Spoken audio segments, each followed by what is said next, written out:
It's a pleasure to be here at Technion. When the plane lands at Eretz Israel, it's just wonderful. And I'm glad that I'm back in your country again, and to be part of this terrific group of people that you've invited to present, and also terrific group of people that you've invited to come and listen. And you mentioned my student Wenmei, who put up with me for 4 years as my student, and I have put up with him for the last 23 years as his student. And the thing he taught me yesterday was to remind the people at the Technion that the University of Texas welcomes applications from graduates of Technion to come and do their graduate work at the University of Texas. So 3 months ago, Uri asked me to come up with a title. So I came up with Design of Future Microprocessors, the user interface, which I was focusing on for a reason which I'll mention momentarily. The real title of the talk, or any talk I ever give, is what I want to talk about today. So the user interface is still important. The reason I came up with the user interface was that EE Times ran a virtual conference in March, and the title of the conference was Making Multi-Core Work for You, which begs at least 3 questions. What is multi-core? What is work? And who are you? And the user interface is all about you, people with problems to solve. Some people say that the stuff that we did, the HPS model with the out-of-order execution long before its time, I suppose, why did we bother with it when most of the market had no use for such a high-performance microengine? And so my response was that I worked on the most interesting 0% of the market, say. And now perhaps the user interface, 2 different interfaces, I'm also interested in both the 99% of the market and also the 1%. The 1% being those who need the utmost in performance and are willing to trade ease of use for extra performance. For them, we need to provide a more powerful engine. Heavyweight cores for ILP. ILP is not dead, contrary to popular nonsense that I keep hearing. Accelerators for specific tasks. Mark just talked about supercomputing. So there are things that accelerators could do in the supercomputing business, but the more important thing in the supercomputing business would be a general purpose core that's a hell of a lot better than the typical core that you see on a chip. And for those who just need to get their job done, which I admit is most people, and they're content with trading performance for ease of use, and they could care less about what the underlying structure is. And by the way, this business of the underlying structure, there are a few talks I would take exception to that have happened so far that minimized the benefit that would come if you change the algorithm, right? And as you'll see as we go along, as you understand more about what the underlying structures are, and if you can adapt the algorithm to that underlying structure, there's a lot of win to be gained. But for those who really don't want to know how computers work, we need a software layer to allow them to operate in their ignorance, but still have the high-performance chip do its thing, and we need software to bridge that gap. Not a trivial matter, but it's a challenge to accomplish. This slide I came up with about 30 years ago. Many of you have had to suffer through it with me more than once. I call it the levels of transformation, that we express problems in natural language with all its uglies, ambiguity, for example. These algorithms in English, Hebrew, Japanese, whatever. In fact, I was in Beirut a year ago, and I said, you know, you speak these natural languages like Arabic and French and English and Hebrew. Because the Hezbollah speaks Hebrew. How else can they gain intelligence, right? So we have to convert this natural language into an algorithm, where there's tremendous benefit if we would know what was underneath, then to a mechanical language, then to the instruction set architecture, whether it's the x86, it's the interface between the software and the hardware, it's what the zeros and ones mean, and the x86 is not the same interface as the PowerPC, for example. And then for the ISA, we've got lots of choice as to what the microarchitecture will be, which is made up of circuits. There are multiple ways to add two numbers together, for example. In fact, one of the first, I guess the first machine I ever worked on, the IBM 1620, didn't have an ALU. Didn't have an ALU. You want to add two numbers together? What do you want to add? 7 plus 4? You go column 7, row 4, 11. In fact, it was nicknamed the cadet. Can't add, doesn't even try, you know. So even something as simple as addition, there are multiple ways to do it. And what these circuits do is provide a voltage potential so that the electrons can move from one potential to another, actually doing the work. Everything is virtual until you get down to these electrons. Now, if I had it my way, what I would do, unfortunately, I'm an American, so I only speak one language, you know, English. I wish I could speak electron, because then I could walk up to the electrons and say, electrons! Arrange in order these 1,000 numbers, you know, the sorting problem. Electrons would say, yes, sir, you know, and they would go and do the sorting problem. Can't do it. So I'm reduced to what you see on the screen there of having a sequence of local transformations. And any time you replace a global transformation with local transformations, you're going to lose performance. You're going to lose benefit. So, with that as preamble, and this slide's going to keep coming up, which is why I wasted so much time on it. So here is the U of making multi-core work for you. And here is the multi-core that we want to make work for you. And here is the work, the make work. So I've got the problems up here. I've got the architecture multi-core here. And yeah, multi-core is a reality. And there will be more cores.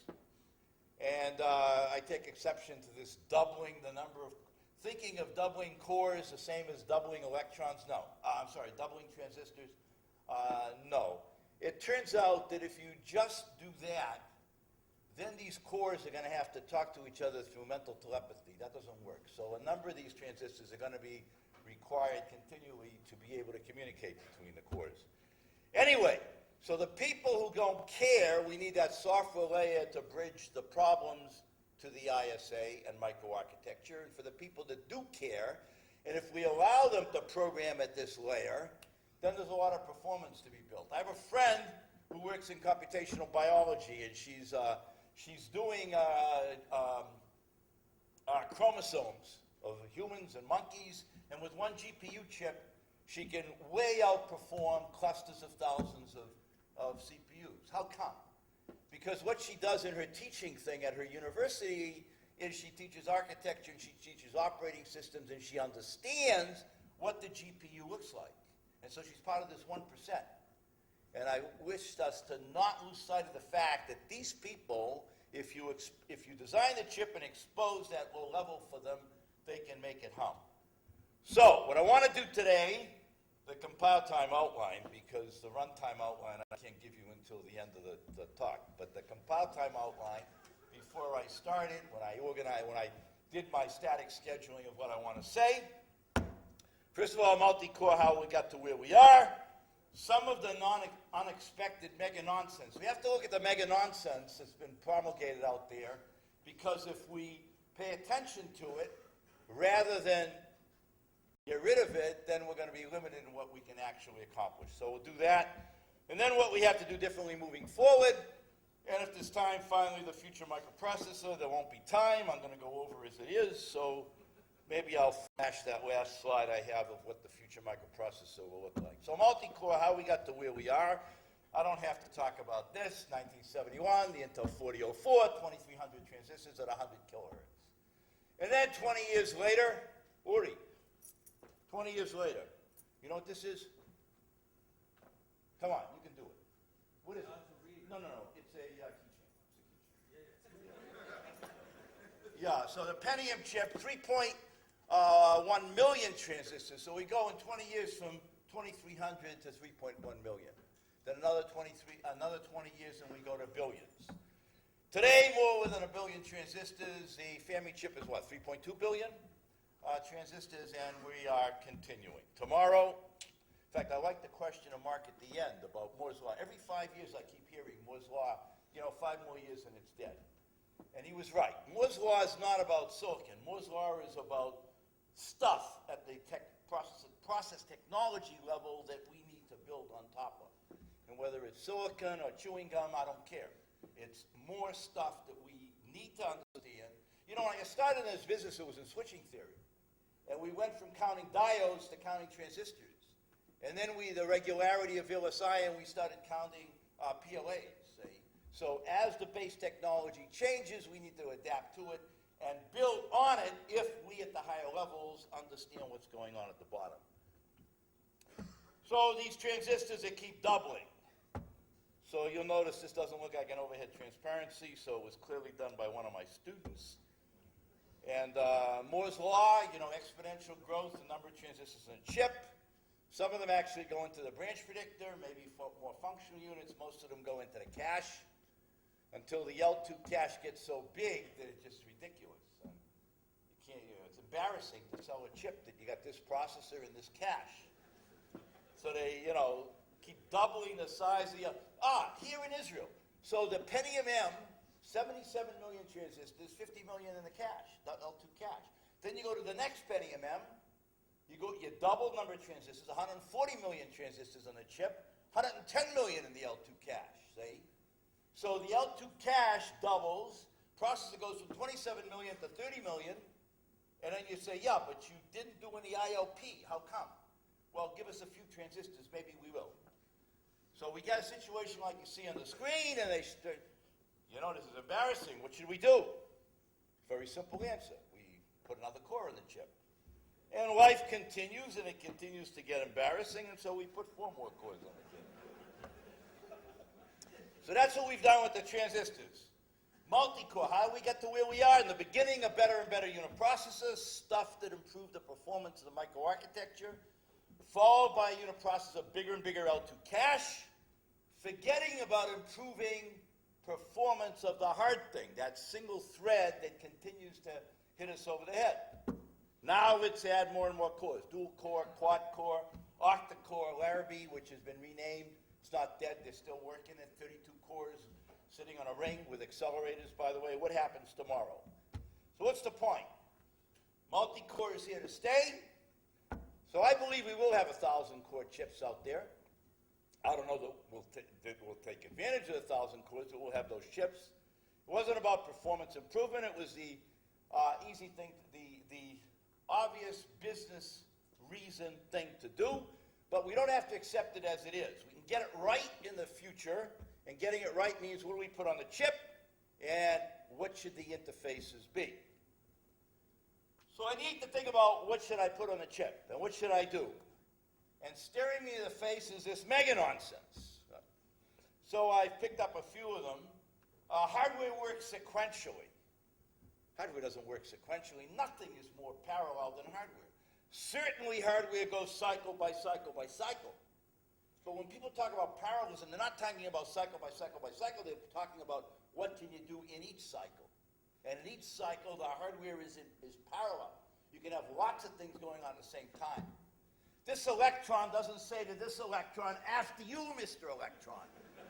And then this electron says, no, you're the older electron. You go first. No. All the electrons working all the time. Can we exploit that? We've been doing it for years. Even something as simple as VAX 11780, which was what, 1977 when it was built, had lots of micro operations going on at the same time. Hardware doesn't work sequentially. Hardware is parallel. In fact, hardware description languages, if you want to do something sequentially, you have to say, okay, next, for example. You need to put in that barrier between all this stuff in parallel and all this stuff in parallel. So hardware works sequentially? No.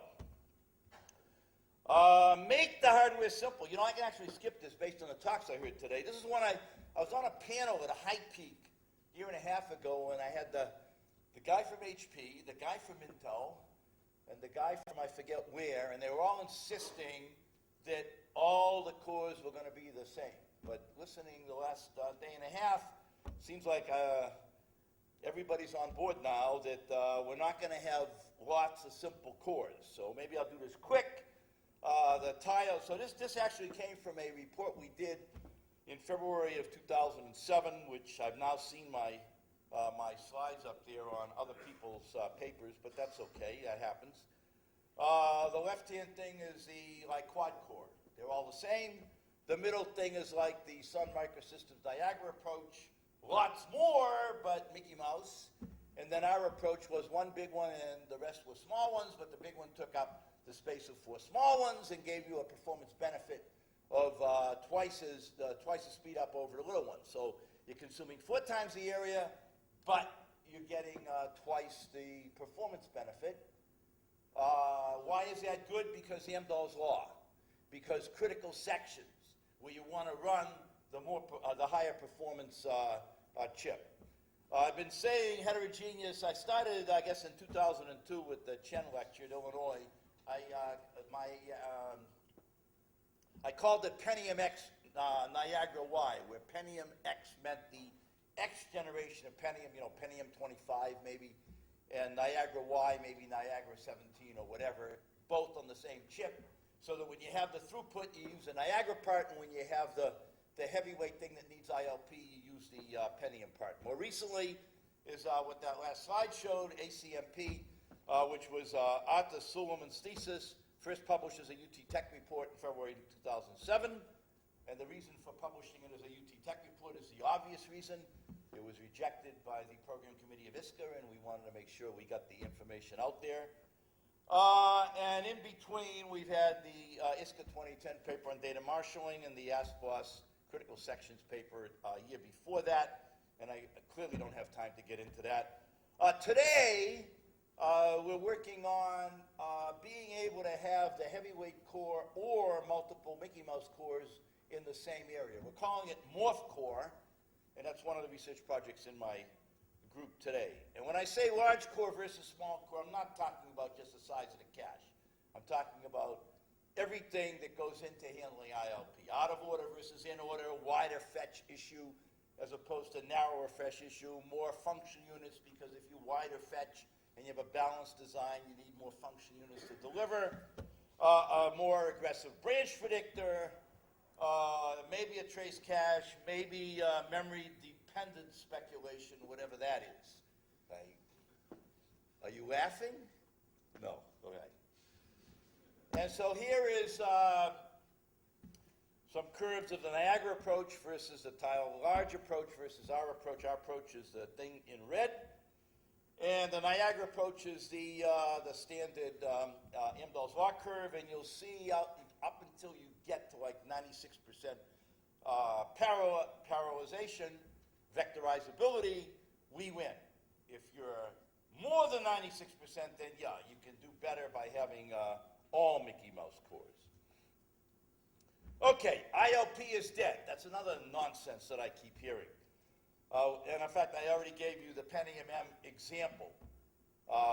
You double number of transistors on the chip, you see 5% improvement in performance. You say, how come? Because the transistors didn't go into the processor. It wasn't a better branch predictor. It wasn't a better out-of-order handler. It wasn't, Mateo's idea that he mentioned earlier today at rename time, you identify the register in the physical register file, but it's not until you actually produce the result that you actually allocate that physical register to handle the result. All these things that go into the ILP processor, but without transistors, you can't put them in. The 5%, sure, bigger cache. You get fewer cache misses. And then you say ILP is dead. Maybe we blamed the wrong culprit. Example below is from the digital equipment chips EV. EV stood for Extended VAX. It was the next ISA after the VAX architecture, the Alpha. And EV4 was the Alpha 21064, and it went through several generations over a 10-year period.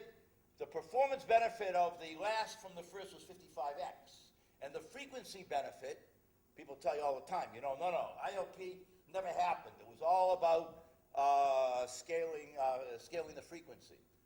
So you get 7x benefit from frequency, you get 55x benefit in performance, 55 divided by 7, more benefit from the microarchitecture than from the frequency. This is a slide one of my students did looking at the spec benchmark suite. For each benchmark, I've got 4 curves.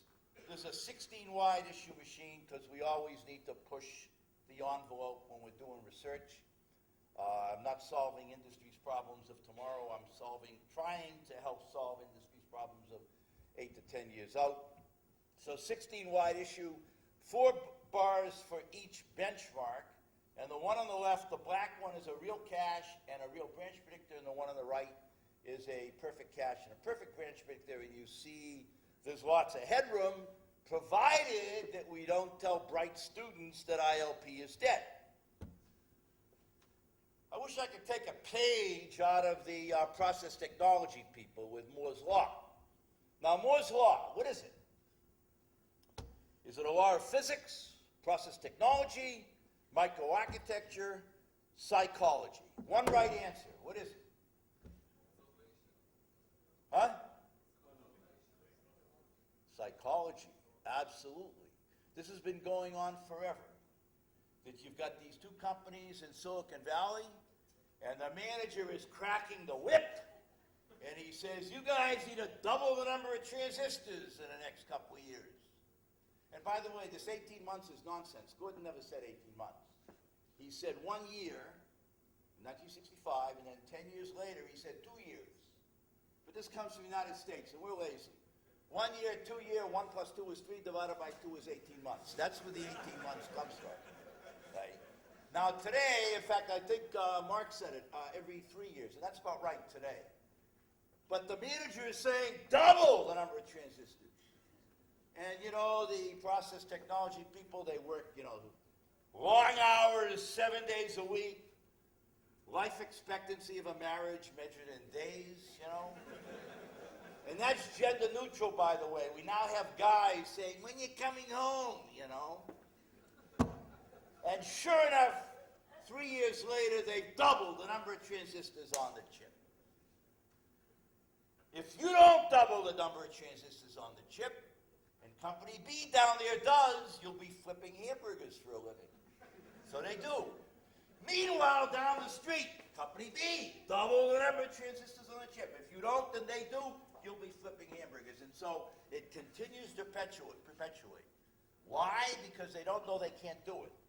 So these people that put a ceiling on what computer architecture can do, I say no. Don't tell bright students that there's a ceiling out there. ILP is not dead, and if we will provide the transistors and the resources and encourage growth, then we can do something about it. Abstraction is a pure good. That's another piece of nonsense. Abstractions can lead to, so abstraction is a pure good in the sense that it enhances productivity if everything works perfectly. What if it doesn't? So, for example, I need to get to the airport at 4 o'clock tomorrow morning, and they're supposed to call a cab to take me to the airport, and the guy knows I'm an American, and what the hell do I know? So he drives me from Haifa to Ben Gurion, and as we're going along, I say, wow, Dome of the Rock. If you don't know what's going on underneath, then you are at the mercy of what is happening. And it turns out if I get a good look at the Dome of the Rock on the way from Haifa to Ben Gurion, I may not be happy with the fare, and I may miss my flight. Right? And there are several other examples. The scheme chip is a great example. The guys at MIT, Tom Knight and company, decided to use Meade Conway design rules to build a scheme chip. And it failed. And then they said, wait a minute. We understand small signal models. Let's design this without throwing out the window everything we know about a transistor. They did it again. This time it worked. Then it goes on and on. Microsoft, so there are Microsoft people here. So I have students that have started with me in the freshman course where we understand the basics before we go up to this object-oriented nonsense. They graduate, they take jobs at Microsoft as developers, they're writing code, and they send me email all the time saying, thank you for not starting me at the Java level, but teaching me the underpinnings. It makes a much better Microsoft developer out of me. All programmers need to be protected. I already gave you the counterexample to that of my friend who does the chromosome mapping of people and monkeys. All programmers don't need to be protected. Some do. That's fine. And finally, thinking in parallel is hard.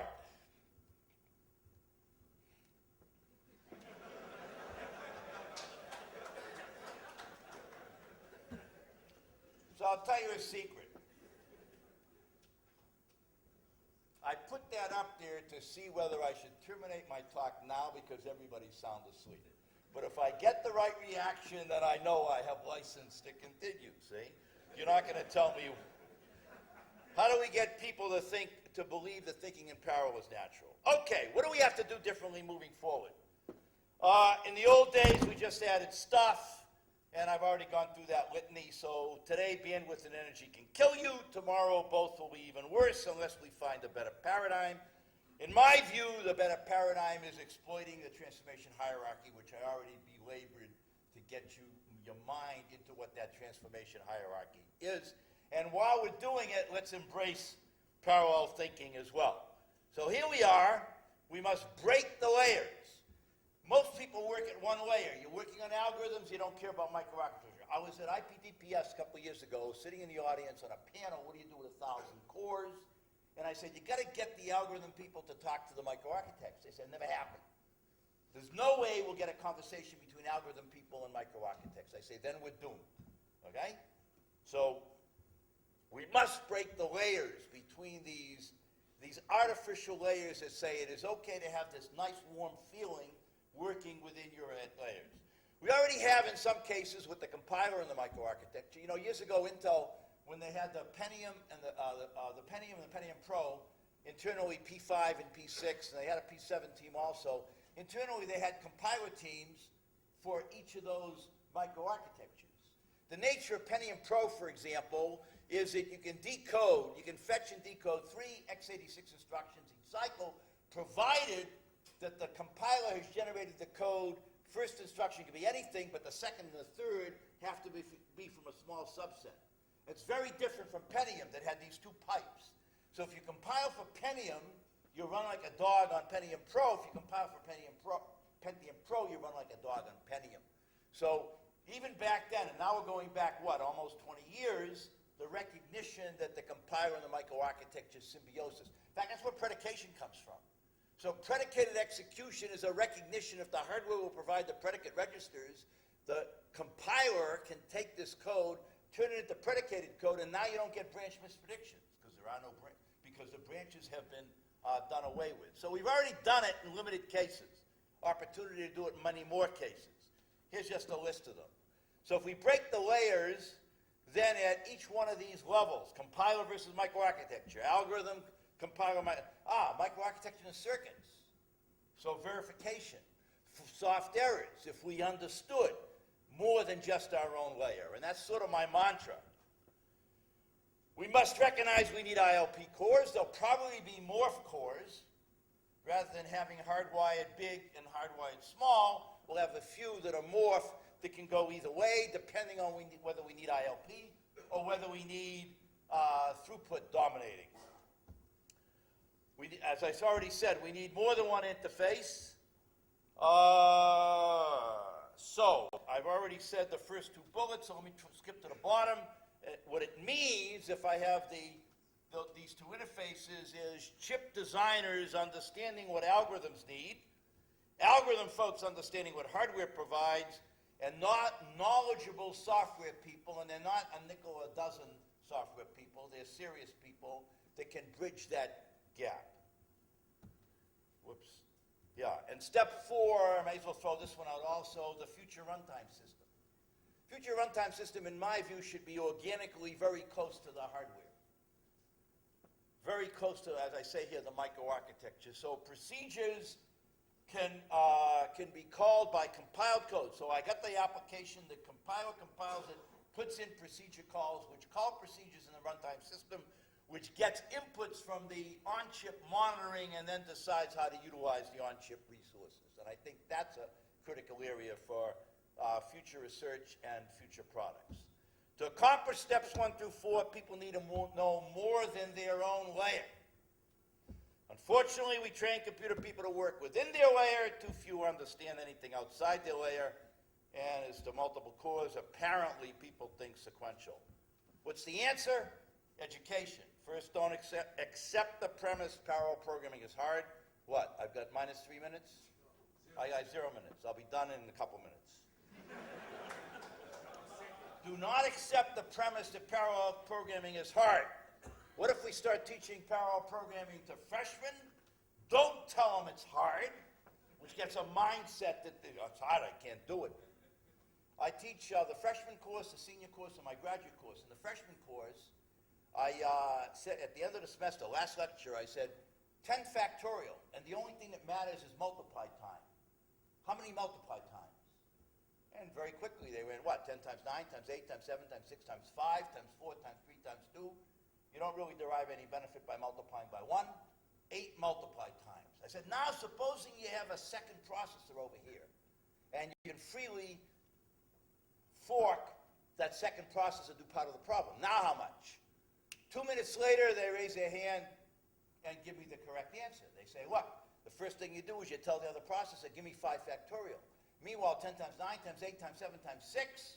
By now, this guy's giving you 5 factorial, 5 multiplied times. I'm not suggesting that that simple Mickey Mouse example is the serious thing about synchronizing with locks. What Guri really said was he doesn't like locks. I'm not suggesting that this captures the essence of parallel programming. What I am suggesting is that in a freshman course where they never thought parallel, everybody thinks factorial is a sequence of multiplies. No, it isn't. You can write the thing up. In fact, if it's a sufficiently large factorial, you do it as a tree, right? So don't tell them that it's hard. I'm not suggesting that it's easy. I'm telling that how we approach it can make a difference. And secondly, don't accept the premise that it's okay to only know one layer. Too many people, I'm an algorithm person. I don't have to know anything else. What if we get rid of objects first, where the kids are learning Java and have no basis of, nothing to underpinnings, to pin what they know. And so they're memorizing, and they keep memorizing, until finally they get down to the low level and say, oh, you know. What if we start them with this motivated bottom-up approach that I've been pushing for the last, I don't know, 20 years? So you start with the transistor as a switch, and then you build gates. And then you build muxes and decoders and latches and memory and a finite state machine, then a computer. And the first program is in machine language, which gets old real quick. And then assembly language. And by the way, if you go from machine language to assembly language, they'll love you, you know, as opposed to from high-level language to assembly language. You keep building. And then the first high-level language, C. And you just keep building. Maybe MATLAB after that, you know? And they internalize because they're building on what they already know. The student sees the layers from the beginning, makes the connection, understands what's going on, and the layers get broken naturally. My bottom line, if we're willing to continue to pursue ILP, because it really is important, there are tasks which need to go through a critical section, or Amdahl's law tells you if it's less than 100%, you're going to have a piece that can benefit. If we're willing to break the layers, because we don't have a choice, if we're willing to embrace parallel programming, if we're willing to accept more than one interface, if we're willing to understand more than our own layer of the abstraction hierarchy, then we can support both sets of users. For those who wish to cure cancer, chip designers must provide the low-level interface that knowledgeable algorithm people can use. For those who wish to use the high-level interface, chip designers need to provide the hooks that knowledgeable software people can bridge the gap. And finally, the microprocessor, I guess I'll stop. Thank you very much.